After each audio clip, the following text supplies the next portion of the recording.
Broken Arrow's main selling point is its deck building and unit customization that advertises 300 units with 1500 combinations of weaponry. After playing the beta, I can confidently say that Steel Balklava Games was not exaggerating when they say this system is one of a kind and brings the game to a whole new level. In today's video, I'll preview Broken Arrow's deck builder based on publicly released footage to show you guys how you will be building your 100% custom armies in the standout RTS. Please note, I've personally played the beta and used the multiplayer deck builder, so I know every detail of what you'll be seeing in the full game. But due to the closed beta non-disclosure agreements, I will only discuss publicly released information and gameplay footage by a developer to bring you guys this preview. Let's get started. To start off using the deck builder, you are allowed to choose 2 specializations to create a baseline template for your army. These specializations give you access to certain units that not all specializations will have. For example, the US Marines get access to Special Forces Marine Raiders, Amphibious Armored Personnel Carriers, and Osprey Helicopter Transports, which are unique to that one specialization.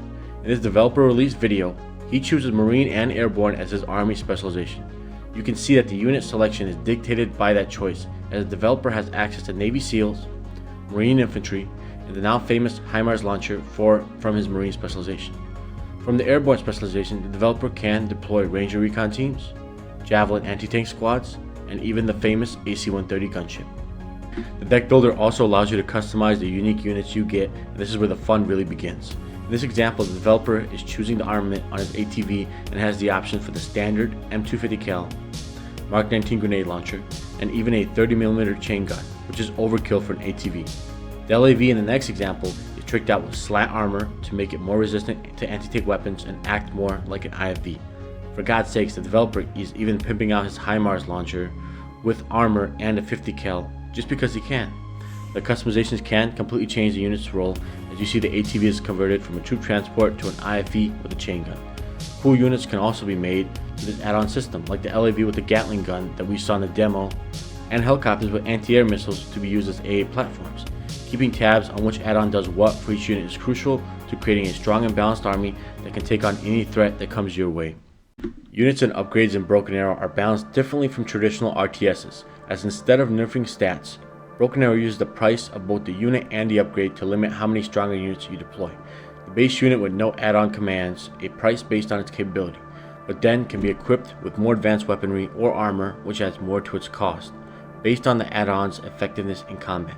This system gives you the age-old choice in the RTS of choosing between a lower quality, high quantity army or a high quality, lower quantity army, and drives how you play a match.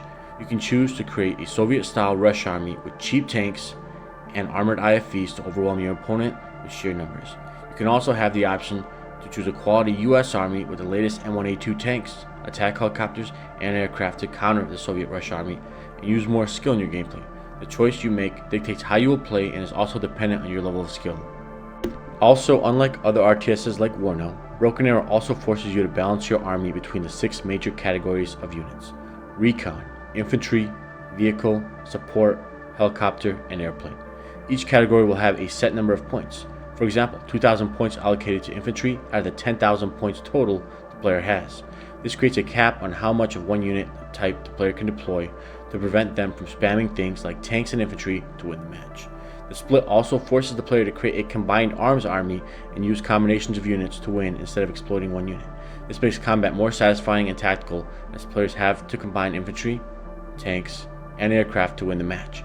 The unit type split also forces the player to think more carefully about the units and upgrades they are bringing to the battlefield, as more expensive units of one type that they bring, the less variety in choosing of the units they will have.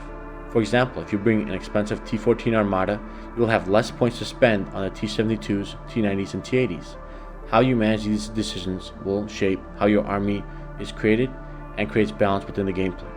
Broken Arrow's deck builder brings a level of army customization and building not seen in any other RTS, and promises to keep players constantly adjusting their army to try new ways of warfare and just have fun. Meme armies are sure to emerge, and I can't wait to see what people come up with as they learn how to create more and more crazier armies. I, for one, am excited to explore the possibilities and different army combinations, and can't wait to get my hands on this game. For more Broken Arrow previews, release news, and tutorials, make sure to like, comment, and subscribe. I'm grateful for every subscription, and if I keep getting positive feedback on these videos, I'll definitely make more previews to keep you guys in the loop.